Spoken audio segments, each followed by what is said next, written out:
ದೈವಶಾಸ್ತ್ರದ ಅಭ್ಯಾಸವನ್ನ ಮಾಡಿದ್ದೇನೆ. ಅದಕ್ಕೆ ಕೂದಲು ಬೆಳ್ಳಗಾಗಿದೆ ಅಂತ ಹೇಳಿ. He didn't get the joke. So that's why I got the sickness and diabetes and studying, too much studying. ಹೆಚ್ಚು ಓದಿದ್ರು ಕೂಡ ಡಯಾಬಿಟಿಸ್ ಬಂದ್ಬಿಡ್ತದೆ. And also by God's grace, it's nothing about me 20 years of teaching in the seminary or in a great blessing. ಮಾತ್ರವಲ್ಲದೆ 20 ವರ್ಷಗಳಿಂದ ನನಗೆ ಸೆಮಿನಾರಿಗಳಲ್ಲಿ ಬೋಧಿಸುವಂತಹ ಅವಕಾಶ ದೊರಕಿದೆ.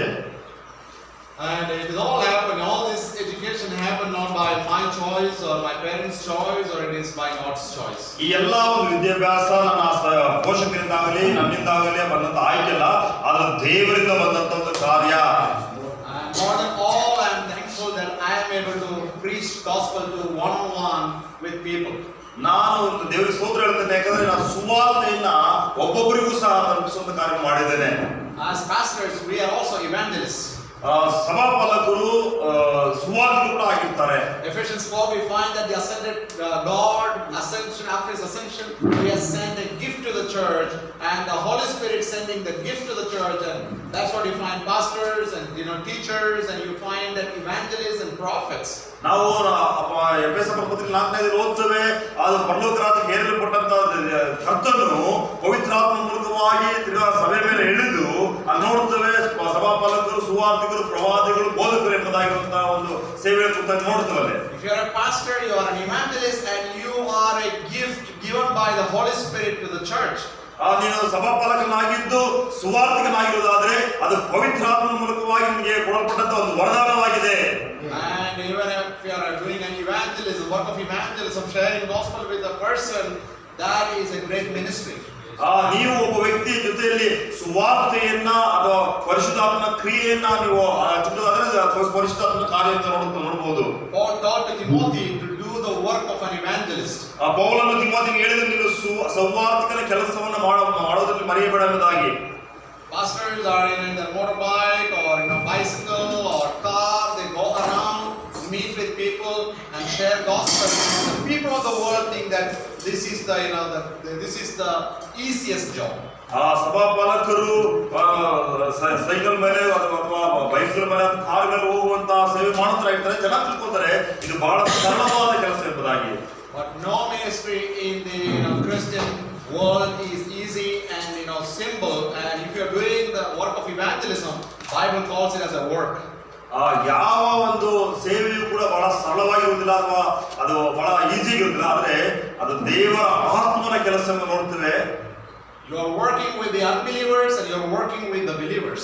ನೀವು ವಿಶ್ವಾಸಿಯ ಸಂಗಡ ಕೆಲಸ ಮಾಡೋದ್ರಾಗಿರ್ತೀರಿ, ಮಾತ್ರವಲ್ಲ ಅವಿಶ್ವಾಸಿಗಳ ಸಂಗಡ ಸಹ ಕೆಲಸ ಮಾಡೋದ್ರಾಗಿರ್ತೀರಿ. You may travel 1 hour, 2 hours to meet an unbeliever, or maybe you travel hours to meet an unbeliever, and you are presenting the gospel to him. That hours you travel, that is a work. ನೀವು 1 ಗಂಟೆಗಳ ಕಾಲ ನೀವು ಪ್ರಯಾಣ ಮಾಡಬಹುದು. ಒಂದು ಅವಿಶ್ವಾಸಿಗೆ ಸುವಾರ್ತೆ ತಲುಪಿಸುವುದಕ್ಕಾಗಿ ಗಂಟೆಗಳ ಗಂಟೆ ಕೂಡ ನೀವು ಪ್ರಯಾಣ ಮಾಡಬಹುದು. ಯಾಕಂದ್ರೆ ಅದು ಸೇವೆಯಾಗಿದೆ. And you are praying for the 3 opens. That is, one is the open mouth, then another one is open heart, another one is the open door. ನಾವು 3 ವಿಚಾರ ಪ್ರಾರ್ಥನೆ ಮಾಡ್ತೇವೆ. ನಮ್ಮ ಬಾಯಿಯನ್ನು ತೆರೆ ಎಂಬುದಾಗಿ, ಮತ್ತೆ ಹೃದಯಗಳ ತೆರೆ, ಮತ್ತೆ ಅವಕಾಶಗಳ ತೆರೆ ಎಂಬುದಾಗಿ. As an evangelist, you have to open your mouth. ನಾವು ಸುವಾರ್ತಿಕರಾಗಿ ನಾವು ಬಾಯಿಯನ್ನು ತೆರೆಯುವುದರಾಗಿರಬೇಕು. You don't have to fear. You are doing it with God's power. ನೀವು ಭಯಪಡುವಂತ ಅವಶ್ಯಕತೆ ಇಲ್ಲ, ಯಾಕಂದ್ರೆ ದೇವರ ಬಲದಿಂದ ಮಾಡುವಂತರಾಗಿದ್ದೀರಿ. Many times people say, I don't know, I don't have theological education, how can I present the gospel? ಅನೇಕರು ಯೋಚನೆ ಮಾಡಿದ್ರೆ ನನಗೆ ದೈವಶಾಸ್ತ್ರದ ಒಂದು ವಿದ್ಯಾಭ್ಯಾಸ ಇಲ್ಲ, ಹೇಗೆ ನಾನು ಸುವಾರ್ತೆಯನ್ನು ಪ್ರಕಟಿಸಬಹುದು ಎಂಬುದಾಗಿ. To present the gospel, you don't need any degree. You have been already given that degree by Jesus by giving you great commission. ಆ ಸುವಾರ್ತೆಯನ್ನು ಪ್ರಕಟಿಸುವುದಕ್ಕೋಸ್ಕರ ನಿನಗೆ ಒಂದು ಡಿಗ್ರಿ ಬೇಕಾಗಿಲ್ಲ, ಯಾಕಂದ್ರೆ ಈಗಾಗಲೇ ನಿನಗೆ ಕರ್ತನಾದ ಯೇಸು ಕ್ರಿಸ್ತನು ಅದನ್ನ ಕೊಟ್ಟಿದ್ದಾನೆ. You need to be willing. You need a willingness. ನಿಮಗೆ ಅದು ಮಾಡುವಂತಹ ಒಂದು ಬಯಕೆ ಇರಬೇಕು. Jesus said, I will be with you till the end of the age. ಯೇಸು ಸ್ವಾಮಿ ನಾನು ಯುಗದ ಅಂತ್ಯದವರೆಗೂ ನಿಮ್ಮ ಸಂಗಡ ಇರ್ತೇನೆ ಎಂಬುದಾಗಿ. God has given me opportunity in the United States to share with 16 country people the gospel. ಇವರಿಗೆ ಅಮೆರಿಕ ದೇಶದಲ್ಲಿ 16 ದೇಶಗಳ ಜನರಿಗೆ ಸುವಾರ್ತೆ ಹೇಳುವಂತ ಒಂದು ಅವಕಾಶ ಕೊಡಲ್ಪಟ್ಟಿದೆ. The past year I had opportunity to share gospel with 240 people. ಕಳೆದ ವರ್ಷದಲ್ಲಿ 240 ಜನರಿಗೆ ಸುವಾರ್ತೆ ತಲುಪಿಸುವಂತ ಒಂದು ಕೃಪೆ ದೇವರು ಕೊಟ್ಟರು. That is the gospel, door to door, see, meeting them at the city, meeting them at the downtown square, different places. ಮನೆಯಿಂದ ಮನೆಗೆ ಹೋಗುವಂಥದ್ದು ಅಥವಾ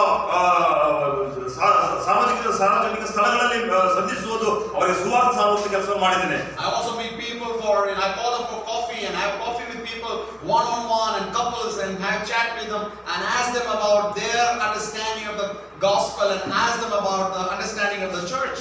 ಅನೇಕರಿಗೆ ಕೆಲವೊಂದು ಬಾರಿ ಒಬ್ಬೊಬ್ಬರಿಗೆ ಕೆಲವರಿಗೆ ಒಂದು ಗಂಡ ಹೆಂಡತಿ ಈ ರೀತಿ ಅನೇಕರನ್ನ ಕರೆದು ಅವರಿಗೆ ಕಾಫಿಯನ್ನ ಕೊಟ್ಟು ಕುಳಿತುಕೊಂಡು ಅವ್ರ ಜೊತೆ ಮಾತನಾಡಿ ನೀವು ಏನನ್ನ ಅರ್ಥ ಮಾಡಿಕೊಂಡಿದ್ರೆ ಸುವಾರ್ತೆ ನಿಮಗೆ ಅರ್ಥ ಮಾಡಿಕೊಂಡಿದ್ರೆ ಅಂತ ಕೇಳಿದ್ದೇನೆ. I go to the soccer field and I play soccer with friends and I have so many friends that are they are from different countries, from Afghanistan, from Pakistan and from Germany and from Europe, different continents. ಎಲ್ಲಾ ಖಂಡಗಳಿಂದ ಬಂದಂತ ಕೆಲವರ ಜೊತೆಲಿ ನಾನು football ಕೂಡ ಆಟವನ್ನು ಆಡಿ soccer ಆಟವನ್ನು ಕೂಡ ಆಟ ಆಡಿದ್ದೀನಿ. So all friendship is to do the friendship evangelism. ಈ ಎಲ್ಲ ಒಂದು ಸ್ನೇಹ ಬಾಂಧವ್ಯಗಳು ಯಾಕಂದ್ರೆ ಸುವಾರ್ತೆಯನ್ನ ಸ್ನೇಹಿತರ ಜೊತೆ ಹಂಚಿಕೊಳ್ಳೋದಕ್ಕೋಸ್ಕರ ಮಾಡುವಂತ ಸ್ನೇಹ ಬಾಂಧವ್ಯ. You meet in the crowd in the city when there is a celebration, you go there, you meet a person and instantly you share gospel. That is called instantaneous evangelism. ಪಟ್ಟಣಕ್ಕೆ ಹೋಗ್ಬೋದು ಅಥವಾ ಯಾವುದೇ ಒಂದು ಸಮಾರಂಭಗಳಿಗೆ ಹೋಗ್ಬೋದು, ಆ ಗುಂಪುಗಳ ಜೊತೆ ತಕ್ಷಣಕ್ಕೆ ನೀವು ಸುವಾರ್ತೆ ಸಾರುವಂತರಾಗಿರಬಹುದು. Many times when you meet a person and talk to that person is willing to listen, you need to ask them, do you know Jesus? ಆ ಒಂದು ವೇಳೆ ಕೆಲವು ಸರಿ ನಾವು ಕೆಲವು ವ್ಯಕ್ತಿಗಳು ಸಂಧಿಸಿದಾಗ ಅವರು ನಮ್ಮ ಅರ್ಥ ಆಗುತ್ತೆ, ಅವ್ರಿಗೆ ಯೇಸು ಅಂತ ಗೊತ್ತಿಲ್ಲ ಅಂತಾಗಿ, ಆದ್ರೂ ನಾವು ಪ್ರಶ್ನೆಗಳು ನಿಮಗೆ ಯೇಸು ಅಂತ ಗೊತ್ತಾ ಎಂಬುದಾಗಿ. And sometimes people say, hey, I know Jesus. ಕೆಲವರು ಹೇಳ್ತಾರೆ ನಮ್ಗೆ ಯೇಸು ಗೊತ್ತು. Then you ask them, what do you know about Jesus? ಆದರೆ ಅವ್ರು ಕೇಳಬೇಕು, ಏನು ಗೊತ್ತು ನಿಮ್ಗೆ ಯೇಸುವಿನ ಬಗ್ಗೆ? And if they explain about Jesus, then you have to ask them, do you know what is the gospel? ಅವ್ರಿಗೆ ನಾವು ಹೇಳ್ಬೇಕು, ಹೇಳ್ತೇವೆ ಈ ರೀತಿ ಮಾತ್ರ ಒಂದು ಸುವಾರ್ತೆ ಬಗ್ಗೆ ನಿಮ್ಗೆ ಗೊತ್ತೇ ಅಂತ ಕೇಳುವುದಾಗಿರ್ಬೇಕು. And most of the time they do not know about the gospel. ಅನೇಕ ಬಾರಿ ಸುವಾರ್ತೆ ಏನಂತ ಎಂಬುದಾಗಿ ಅವ್ರು ಗೊತ್ತಿರುವುದಿಲ್ಲ. If they say that, oh, I know the gospel, then ask them, what is the gospel? ಅವ್ರಿಗೇನೋ ಒಂದು ವೇಳೆ ನನಗೆ ಸುವಾರ್ತೆ ಗೊತ್ತಿಲ್ಲ ಹೇಳಿದ್ರೆ ಅದಕ್ಕೆ ಏನು ಸುವಾರ್ತೆ ಅಂತ ಏನು ಕೇಳಬೇಕು ನಾವು. If they say, oh, I am a Hindu, I am a Muslim, I am not interested in the gospel. ಕೆಲವರು ಹೇಳ್ಬೋದು, ನಾನು ಹಿಂದೂ ಆಗಿದ್ದೇನೆ, ನಾನು ಮುಸ್ಲಿಂ ಆಗಿದ್ದೇನೆ, ನನಗೆ ಇದರಲ್ಲಿ ಬಹಳ ಅಷ್ಟೊಂದು ಇಂಟ್ರೆಸ್ಟ್ ಇಲ್ಲ ಅಂತ ಹೇಳ್ಬೋದು. Then ask them, have you been to church? ಅವ್ರು ಕೇಳ್ಬೇಕು, ಹೇಗೆ ಮತ್ತೆ ಯಾವತ್ತಾದ್ರೂ ಸಭೆಗೆ ಹೋಗಿದ್ರೆ ಅಂತ ಕೇಳ್ಬೇಕು. Have you ever read Bible? ಯಾವತ್ತಾದ್ರೂ ನೀವು ಸತ್ಯವೇದ ಓದಿದ್ರಾ ಅಂತ ಕೇಳ್ಬೇಕು. When you ask lot of intelligent questions to them, you are making a bridge to them, and you are making connection with them, you are making friendship with them and getting an opportunity, an open door to present the gospel. ಈ ರೀತಿ ಅನೇಕ ಪ್ರಶ್ನೆ ಕೇಳುವಾಗ ನಾವು ಅವರ ಮಧ್ಯದಲ್ಲಿ ಒಂದು ಬಾಂಧವ್ಯ ಹೊಂದಿಕೊಳ್ಳುತ್ತೇವೆ, ಅಥವಾ ಒಂದು ಅವಕಾಶವನ್ನು ದೊರೆತಿದೆ, ಅಥವಾ ಒಂದು ಸ್ನೇಹ ಭಾವ ಹೆಚ್ಚಾಗಿ ಬೆಳೆದಿದೆ, ಆಗ ನಾವು ಸುವಾರ್ತೆ ಸಾರಿಸಬಹುದು. And there is something called open heart. That is, God opened the heart of Lydia. Holy Spirit opens the hearts of the people when you open your mouth and present the gospel. ಲೂದ್ಯಳಿಗೆ ಹೇಗೆ ದೇವರ ಆತ್ಮನ ಹೃದಯ ತೆರೆದನೋ ಅದೇ ರೀತಿ ಅನೇಕ ಹೃದಯಗಳಿಂದ ದೇವರು ತೆರೆದ ಆಗ ನಾವು ಸುವಾರ್ತೆಯನ್ನು ಪ್ರಕಟಿಸಬಹುದು. That is a greatest miracle. ಅದು ದೊಡ್ಡ ಒಂದು ಅದ್ಭುತ. I am waiting to see the miracles and I am waiting to see those souls that are saved in heaven. ನಾನು ಆ ರೀತಿಯ ಅದ್ಭುತಗಳನ್ನು ನೋಡೋದಕ್ಕೆ ಮತ್ತೆ ಆ ಆತ್ಮಗಳ ರಕ್ಷಣೆ ಹೊಂದಿ ಪರಲೋಕದಲ್ಲಿ ಕಾಣೋದಕ್ಕೆ ನಾನು ಯಾವಾಗ ಕಾಯ್ತಾ ಇದ್ದೇನೆ. Every pastor that God used to establish a church and who are discipling them, who are toiling behind, working behind, constantly thinking about them, praying for them, counseling them, doing all this work is the greatest work. ಸಭಾಪಾಲಕರುಗಳು ಮಾಡುತ್ತಿರುವಂತಹ ಪ್ರಯಾಸಗಳು, ಕಷ್ಟಪಟ್ಟು ಮಾಡುವ ಸೇವೆಗಳು, ಮತ್ತೆ ಸಭೆಯಲ್ಲಿರುವಂತವ್ರನ್ನ ಶಿಷ್ಯತ್ವಕ್ಕೆ ನಡೆಸುವಂತದ್ದು ಎಲ್ಲವನ್ನು ಮಾಡುತ್ತಿರುವಂತದ್ದು ದೇವರ ಮಹಿಮೆಗಾಗಿ. So that is what you find even in the book of Timothy's life. You find Paul discipling Timothy, and also you find Titus. ನಾವು ನೋಡುತ್ತೇವೆ ತಿಮೋತಿಯ ಜೀವಿತದಲ್ಲಿ ಮತ್ತು ದೇವರ ಪುಸ್ತಕ ನೋಡುತ್ತೇವೆ, ತಿಮೋತಿಯನ್ನ ಮತ್ತು ತೀತನನ್ನ ಅವರನ್ನ ಶಿಷ್ಯರನ್ನ ಮಾಡುವಂತ ಪ್ರಕ್ರಿಯೆ ನೋಡುತ್ತೇವೆ. Both of them were young people. ಇಬ್ಬರು ಸಹ ಯವನಸ್ಥರಾಗಿದ್ದರು. In comparison to Paul, they were young. ಪೌಲನಿಗೆ ಅವರು ನೋಡುವುದಾದ್ರೆ ಅವರು ಬಹಳ ಯವನಸ್ಥರಾಗಿದ್ದರು. Paul called both of them his sons. ಇಬ್ಬರನ್ನ ಪೌಲನು ಮಕ್ಕಳೇ ಎಂಬುದು ಕರೀತಾನೆ. It's not son in the flesh but son in the faith. ಅದು ಮಾನಸಿಕವಾಗಿರುವಂತಹ ಮಕ್ಕಳಲ್ಲ, ಆದ್ರೆ ಆತ್ಮಿಕವಾಗಿರುವಂತಹ ಮಕ್ಕಳಾಗಿರ್ತಾರೆ. The spiritual sons. ಅದು ಆತ್ಮಿಕವಾದ ಮಕ್ಕಳು. So we may not have sometimes children sons, but we can have spiritual sons. ನಾವು ಒಂದು ವೇಳೆ ಮಕ್ಕಳಿಲ್ಲದೆ ಇರುವಾಗ ನಾವು ಆತ್ಮಿಕವಾದ ಮಕ್ಕಳನ್ನ ನಾವು ತೆಗೆದುಕೊಳ್ಳಬಹುದು. I have 2 daughters. Pastor Ramesh has 2 daughters. ಇವರಿಗೆ ಇಬ್ಬರು ಮಕ್ಕಳಿದ್ದಾರೆ, ಇವ್ರಿಗಿಬ್ಬರು ಮಕ್ಕಳಿದ್ದಾರೆ, ಹೆಣ್ಮಕ್ಳಿದ್ದಾರೆ. Pastor Ramesh says all great people have 2 daughters. ದೊಡ್ಡ ವ್ಯಕ್ತಿಗಳಿಗೆಲ್ಲ ಇಬ್ಬರೇ ಮಕ್ಕಳಿರೋದು. Thank God, for having children. ದೇವರ ಸ್ತೋತ್ರ, ಮಕ್ಕಳಿರೋದಕ್ಕಾಗಿ ದೇವರ ಸ್ತೋತ್ರ. The gender doesn't matter. Hallelujah. ಅಲ್ಲಿ ಯಾವ ಒಂದು ಮಕ್ಕಳ ಮೇಲೆ ಕಾರ್ಯ ಅಲ್ಲ. God gave and God has blessed us, those who have children, and those who do not have children, don't think that you are not blessed. ದೇವರು ಮಕ್ಕಳಿದ್ದಾರೆ, ಆಶೀರ್ವಾದ ಇದ್ದಾರೆ ಅಂತ ಒಳ್ಳೆದು. ಮಕ್ಕಳಿಲ್ಲ ಅಂದ್ರೆ ನಮ್ಮ ಮಕ್ಕಳಿಲ್ಲ ಎಂಬುದಾಗಿ ಅದು ಆಶೀರ್ವಾದ ಇಲ್ಲ ಎಂಬುದಾಗಿ ಅಲ್ಲ. But you will have a lot of spiritual sons and daughters. ನಿಮಗೆ ಅನೇಕ ಆತ್ಮಿಕವಾದ ಮಕ್ಕಳು ಮತ್ತೆ ಹೆಣ್ಮಕ್ಳು ಗಂಡ್ಮಕ್ಳು ಇರ್ತಾರೆ. Keep sharing the gospel with people that you can have hundreds and hundreds of spiritual children. ನೀವು ನೂರಾರು ಮಕ್ಕಳಿಗೆ, ಆತ್ಮಿಕ ಮಕ್ಕಳಿಗೆ ನೀವು ಸುವಾರ್ತೆಯನ್ನು ಸಾರುವುದನ್ನ ಮಾಡ್ತಾನೇ ಇರ್ರಿ. God only knows, whom to give children and whom not to give, and this is God's prerogative. We cannot question God and ask Him, God, why did you not give us children? Are you so, partial? Are you so unloving to me? So ಅನೇಕರು ಯಾರಿಗೆ ದೇವರು ಯಾರಿಗೆ ಮಕ್ಕಳು ಕೊಡ್ಬೇಕು, ಯಾರು ಕೊಡಬಾರ್ದು ಎಂದು ದೇವ್ರಿಗೆ ಗೊತ್ತಿದೆ. ಹಾಗಾದ್ರೆ ನಾವು ದೇವರಿಗೆ ಪ್ರಶ್ನೆ ಮಾಡೋದಿಲ್ಲ, ನೀನು ನಮಗೆ ಪಕ್ಷಪಾತ ಮಾಡ್ತಿದ್ಯಾ, ಯಾಕೆ ಹೀಗೆ ಮಾಡ್ತಿದ್ಯ ಪ್ರಶ್ನೆ ಮಾಡೋದಕ್ಕೆ ಆಗುದಿಲ್ಲ. Keep presenting gospel to many, many children that you can have so many children. So ಆತನು ಸುವಾರ್ತೆಯನ್ನು ನಾವು ಅನೇಕ ಮಕ್ಕಳಿಗೆ ಅನೇಕರಿಗೆ ಸಾರುವಾಗ ಅವರು ಅನೇಕ ಮಕ್ಕಳು ನಮ್ಗೆ ಆಗುತ್ತಾರೆ. I have one of my spiritual sons in US now. He is from Kerala. He grew up there. He born there, and he was the other day sharing with Shiny. What he wanted to become. He's finishing his 12th and trying to pursue the college. He got admission in the best college in New York. New York ಸಿಟಿಯಲ್ಲಿ ಒಬ್ಬ ಕೇರಳ ಮೂಲತಃ ಕೇರಳದವರು ಅಲ್ಲೇ ಹುಟ್ಟಿ ಬೆಳೆದಿದ್ದಾರೆ. ಈಗ ಒಂದು ಉತ್ತಮವಾದ ವ್ಯಾಸಂಗ ಮಾಡ್ತಿದ್ರೆ ಅವರು ಏನಾಗಬೇಕಂತ ಕೇಳಿದಾಗ, he is a very hard working student. He is always on top of his class. ಆತನ ತರಗತಿಯಲ್ಲಿ ಆತನು ಬಹಳ ಶ್ರಮಪಟ್ಟು ಓದುವಂತವನು ಆಗಿದ್ದಾನೆ. He does so well in class. Also he does so well in church also. ಆತನು ಸಭೆಯಲ್ಲಿಯೂ ತರಗತಿಗಳಲ್ಲಿಯೂ ಬಹಳ ಉತ್ತಮವಾಗಿ ಆತನು ನಡೆದುಕೊಳ್ಳುವುದನ್ನಾಗಿದ್ದಾನೆ ಮತ್ತು ಮಾಡುವುದನ್ನಾಗಿದ್ದಾನೆ. He prays in the church. He does the worship leading and singing and all these things. He is very, very active. ಆತನು ಸಭೆಯಲ್ಲಿ ಆರಾಧನೆ ಮಾಡುವಂಥದ್ದು, ಹಾಡಾಡುವಂಥದ್ದು ಎಲ್ಲದರಲ್ಲೂ ಕೂಡ ಆತನು ಸಕ್ರಿಯವಾಗಿರುತ್ತಾನೆ. And Shiny asked him, what you wanted to become after your education. Shiny ಅವರು ಕೇಳಿದ್ರು, ನಿನ್ನ ವಿದ್ಯಾಭ್ಯಾಸ ಆದ್ಮೇಲೆ ಏನಾಗಬೇಕಂತ ಕೇಳಿದ್ರು. He said that he wants to become the chief magistrate in the Supreme Court. Supreme court ಅಲ್ಲಿ ಆತನು ಜಡ್ಜ್ ಆಗಬೇಕಂತಾಗಿದ್ದಾರೆ. ನಗಬೇಕು, ಅರ್ಥ ಆಗಿಲ್ಲ ಅಂದ್ಕೊಂಡು ನಗಬೇಕು. Chief magistrate. Chief magistrate. I told him that aim the best for you because you are a child of God. Nothing to worry. You have the ability to study. Aim the best and don't be discouraged even if you don't reach the magistrate. But keep the goal high. ಬಹಳ ಉತ್ತಮವಾದ ಒಂದು ಗುರಿಯನ್ನು ಹೊಂದಿಕೊಂಡಿದ್ಯಾ, ಅದನ್ನ ಮಾಡೋದಕ್ಕೆ ಪ್ರಯತ್ನ ಮಾಡಿ. ಒಂದು ವೇಳೆ ಸಿಗದಿದ್ರು ಪರವಾಗಿಲ್ಲ, ಅದನ್ನ ಮಾಡೋದಕ್ಕೆ ಪ್ರಯತ್ನ ಮಾಡಿ. ಯಾಕಂದ್ರೆ ನೀನು ದೇವರ ಮಗನಾಗಿದ್ದೀಯ. I don't say to the children who are not that good at education, I don't tell them to aim something high like that. ಒಂದು ವೇಳೆ ಆದ್ರೆ ವಿದ್ಯಾಭ್ಯಾಸದಲ್ಲಿ ಸರಿಯಾಗಿ ಇಲ್ಲ ಕೂಡ ಅದಕ್ಕೆ ಗುರಿಯನ್ನು ಮಾಡ್ತಿಲ್ಲ ಅಂತ ನಾನು ಹೇಳೋದಿಲ್ಲ. Those who are able to do, they should try their best. ಯಾರು ಮಾಡ್ಲಿಕ್ಕೆ ಸಾಮರ್ಥ್ಯವುಳ್ಳವರಾಗಿದ್ರು ಅವರು ತುಂಬಾ ಚೆನ್ನಾಗಿ ಮಾಡ್ರಿ ಅಂತ ಹೇಳ್ತಾರೆ.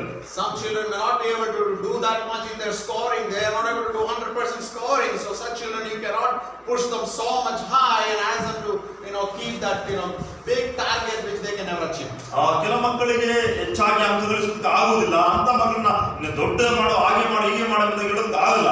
That doesn't mean that this child is bad and that child is good. ಹಾಗಂತೇಳಿ ಚೆನ್ನಾಗಿ ಅಂಕ ಗಳಿಸುವವರು ಒಳ್ಳೆಯವರು, ಚೆನ್ನಾಗಿ ಗಳಿಸಿದವರು ಕೆಟ್ಟವರು ಅಂತ ಅಲ್ಲ. Everybody has different potentiality. ಎಲ್ಲರೂ ಕೂಡ ಅವರದೇ ಆದ ಸಾಮರ್ಥ್ಯಗಳಿರ್ತವೆ. Everybody cannot become a doctor. ಎಲ್ಲರೂ ಡಾಕ್ಟರ್ ಆಗಿ ಹೋಗಿದ್ರಾಗಲ್ಲ. Everybody cannot become an engineer. ಎಲ್ಲರೂ ಕೂಡ ಇಂಜಿನಿಯರ್ ಆಗಲ್ಲ. Everybody cannot become a pastor. ಎಲ್ಲರೂ ಪಾಸ್ಟರ್ ಆಗೋಕೆ ಆಗುದಿಲ್ಲ. There is a call of God. ಅದು ದೇವರ ಕರೆಯುವಿಕೆ ಇರುತ್ತದೆ. That is more important than not the denomination calling you. ಅದು ಪಂಗಡ ಕರೆಯುವುದಲ್ಲ, ಅದು ದೇವರ ಕರೆಯುವುದು ಬಹಳ ಪ್ರಾಮುಖ್ಯವಾಗಿದೆ. Not any church leader calling you. ಆ ಸಭೆಯ ನಾಯಕರು ಕರೆಯುವುದಲ್ಲ. Of course God uses humans and the people, the leaders, the mentors. ಆದ್ರೆ ದೇವರು ಕೆಲವು ನಾಯಕರುಗಳನ್ನ ಪ್ರೋತ್ಸಾಹ ಮಾಡೋರನ್ನ ಹಿರಿಯರ ಮುಖಾಂತರ ಕರೆಯುವುದರಾಗಿದ್ದಾರೆ. Ultimately God is the one who is calling you. ಆದರೆ ಎಲ್ಲರಿಗಿಂತ ಹೆಚ್ಚಾಗಿ ದೇವರೇ ಎಲ್ಲರನ್ನು ಕರೆಯುವವನು. If you are not called by God and called by all the other people, that's not going to be a blessing. ನೀವು ದೇವರಿಂದ ಕರೆಯಲ್ಪಡದೆ ಮನುಷ್ಯನ ಕರೆಯಲ್ಪಡೋದಾದ್ರೆ ಅದು ಆಶೀರ್ವಾದಕರವಾಗಿರುವುದಿಲ್ಲ. So you may have your course description in your hand. I think so the description is there in your notes. ನಿಮ್ಮಲ್ಲಿ ನಿಮ್ಮ ಕೈಯಲ್ಲೆಲ್ಲ ಒಂದು ಪುಸ್ತಕ ಕೊಟ್ಟಿದೆ. ಇದು ನಿಮ್ಮ ಈ ಒಂದು ಪಾಠದ ಪುಸ್ತಕ. I would like to tell a little bit about the course description, course syllabus. Do you have Sister Esther in that course syllabus with them printed? Course syllabus is also printed with this. Okay, we will go. We'll check it out. Okay, we will take a tea break. Okay. Thank you all for listening to this introduction. Okay. ಇವಾಗ ನಾವು ಪರಿಚಯವನ್ನು ಕೇಳಿಸ್ಕೊಂಡಿದ್ದೀವಿ. ನಂತರ ನಾವು ತರಗತಿ ಎಲ್ಲ ಮುಗಿಸ್ಕೊಂಡು ಬೇಗ ಹೋಗಿ ಬೇಗ ಮಾಡೋಣ. I will follow according to the Pastor Rever's instruction and your direction. Later on, you start. You continue. We will bring the tea. Bring the tea here. Yeah. Bring the tea. We will supply tea. You continue the class. Okay. Already we are late. Yeah, you can drink tea and listen. No problem. You can Right? sit. Both of you Yeah. can sit. Yeah. We'll supply the Sit tea. for a while and listen again. You have one day. Only one day. ಇಲ್ಲ ಅವಲ್ಲ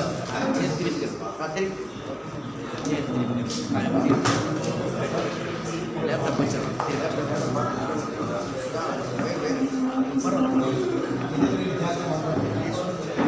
Chapters are there. ಮೊದಲ Timothy ಎಷ್ಟು ಅಧ್ಯಾಯಗಳಿದ್ದಾವೆ? 6 chapters. Second Timothy 4 and Titus 3. Okay, Titus is just 3. So total you have 13 chapters to read. ಒಟ್ಟಾರೆ 13 ಅಧ್ಯಾಯಗಳಿದೆ. ತೀತನು Timothy 1, Timothy 2, Timothy 3 ತೀತನಲ್ಲಿ You can sit in one sitting. You can read. ಕುತ್ಕೊಂಡು ನಾವು ಓದಬಹುದು.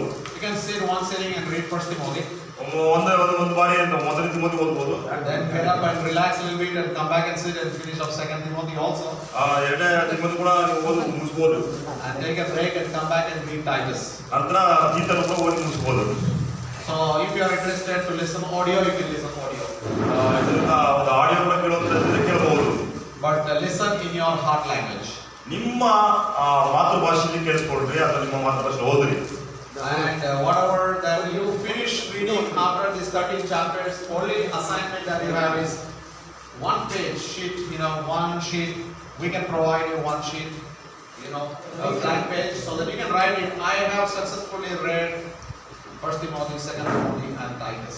ನಿಮಗೆ ಅಸೈನ್ಮೆಂಟ್ಸ್ಗೆ ಒಂದು paper ಕೊಡ್ತೇವೆ.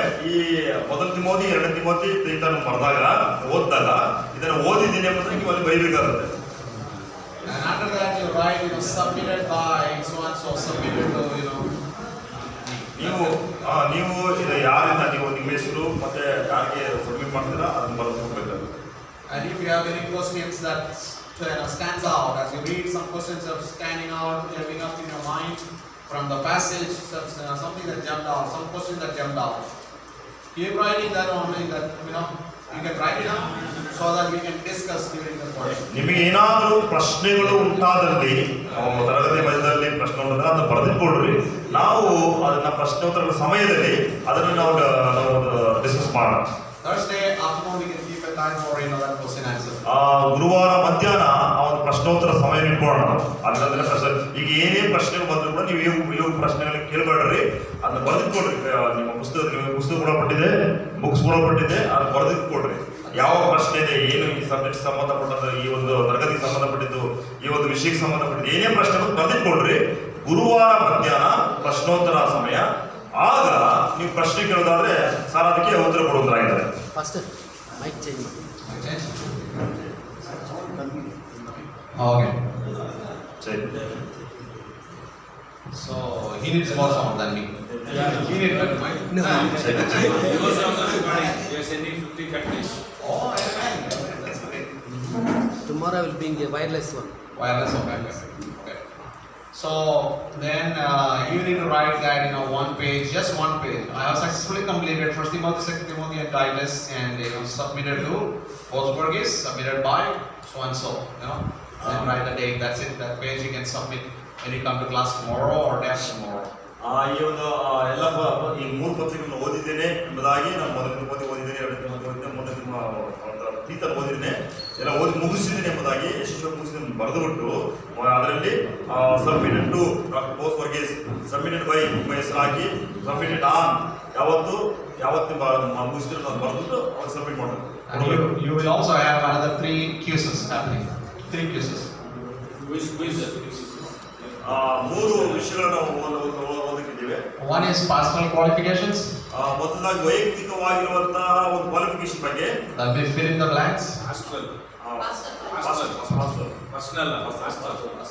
Okay, ಮೊದಲನೇದಾಗಿ ಸಭಾಪಾಲಕರ ಒಂದು ವಿಷಯವನ್ನು ಓದ್ತಿದ್ದೇವೆ. Second one will be deacons qualifications. ಎರಡನೇದಾಗಿ ಸಭಾ ನಾಯಕರ, ಸಭಾ ಸೇವಕರ ವಿಚಾರ ಒಂದು ನೋಡ್ತೇವೆ, ಅವರ ಗುಣಲಕ್ಷಣಗಳು. And the third one is gospel and materialism from 1 Timothy chapter 6. ಮೂರನೇದಾಗಿ ಒಂದು ಮೊದಲ ತಿಮೋಥಿಯಲ್ಲಿ ಇರುವಂತಹ ವಿಷಯವನ್ನ ಸುವಾರ್ತೆ ಮತ್ತೆ ಅಲ್ಲಿರುವಂತಹ ಕಾರ್ಯಗಳ ಕುರಿತು ನಾವು ಓದಲಿಕ್ಕಿದ್ದೇವೆ. So tomorrow we will write pastoral qualifications quiz. ಮೊದಲು ನಾಳೆ ಸಭಾಪಾಲಕರ ಒಂದು ಗುಣಲಕ್ಷಣಗಳ ಕುರಿತಾಗಿ ನಾವು ಬರಲಿಕ್ಕಿದ್ದೇವೆ. It's going to be very easy. ಬಹಳ ಸರಳವಾಗಿರ್ತದೆ. I'll give you time to read and study for 20 minutes and after that we'll take the quiz. ನಾನು 20 ನಿಮಿಷಗಳ ಕಾಲ ಕೊಡ್ತೇನೆ, ಸಮಯ ಕೊಟ್ಟು ನಾವು ಬರೆದುಬಿಡ್ರಿ, ನಂತರ ನಮ್ಮ ಮುಂದೆ ತರಗತಿ ತಿಳ್ಕೊಳ್ಳೋದು. And after that I also teach deacons qualification. After teaching deacons qualifications we will try to give 20 minutes to you to just go through that and then take the fill in the blanks quiz. ಸಭಾ ಸೇವಕರು ಹೇಗಿರಬೇಕೆಂಬಂತ ಅವರ ಗುಣಗಳ ಬಗ್ಗೆ ನಾನು ಓದಿಸ್ತೇನೆ. ಆದ ನಂತರ ನಿಮಗೆ ಒಂದು 20 ನಿಮಿಷ ಸಮಯ ಕೊಡ್ತೀನಿ. ಆದ ನಂತರ Same thing with the gospel and materialism also. That is the objective type. You will have all the four objective type answers and from there you have to choose the right one. 4 ರೀತಿಯಾದ ಒಂದು option ಕೊಡ್ತೇವೆ. ಅದರಲ್ಲಿ ಒಂದು ನೀವು ಆರಿಸ್ಕೊಳ್ಬೇಕಾಗುತ್ತೆ. ಇದು ಕಳೆದಾಗಿರುವಂತಹ ಸುವಾರ್ತೆ ಮತ್ತೆ ಒಂದು ಕಾರ್ಯಗಳ ಕುರಿತಾಗಿ. Then you can circle the answer or you can tick the answer. ಉತ್ತರಗಳನ್ನ ನೀವು ಸರ್ಕಲ್ ಮಾಡಬಹುದು ಅಥವಾ ಟಿಕ್ ಮಾಡ್ಕೊಂಡು.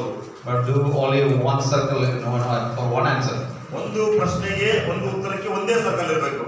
And if you made a mistake and you think you want to change it, then let us know so that we can ask you to do it with the sign. You can do another circle also. ಏನಾದರೂ ಇದ್ರೆ ನಮಗೆ ಕೇಳೋದಾದ್ರೆ ನಾವು ಸರಿಯಾದ ಒಂದು ಮಾಹಿತಿ ಕೊಡ್ತೇವೆ. So I did not make a 1 hour or 2 hour big exam for you because I know that it is going to be hard. You are attending the class itself is a great thing. 1 ಗಂಟೆ 2 ಗಂಟೆ ನಿಮಗೆ exam ಕೊಡಲ್ಲ, ಯಾಕಂದ್ರೆ ನೀವು ತರಗತಿಯಲ್ಲಿ ಬರೋದೇ ಬಹಳ ದೊಡ್ಡ ವಿಷಯ. This afternoon I'll take an attendance because most of the people are going to join in the afternoon. ಅನೇಕರು ಮಧ್ಯಾಹ್ನದ ಹೊತ್ತಿಗೆ ಅನೇಕರು ಬರ್ಲಿಕ್ಕಿದ್ದಾರೆ.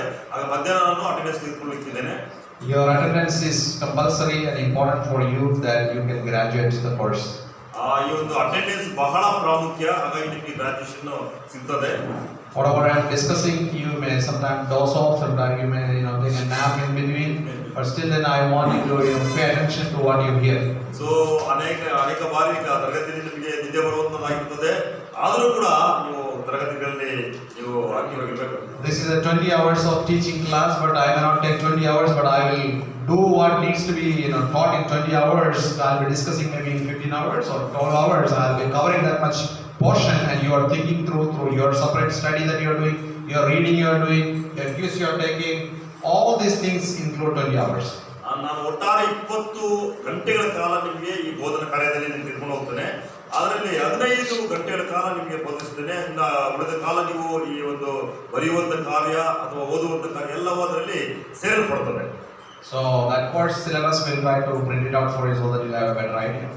ಆ ಸಿಲೆಬಸ್ ಅನ್ನ ನಿಮಗೆ ಪ್ರಿಂಟ್ ಮಾಡಿ ಕೊಡ್ತೇವೆ. ಅದು ಆಗ ಉತ್ತಮವಾದ ಒಂದು ಆಲೋಚನೆ ಸಿಗ್ತದೆ.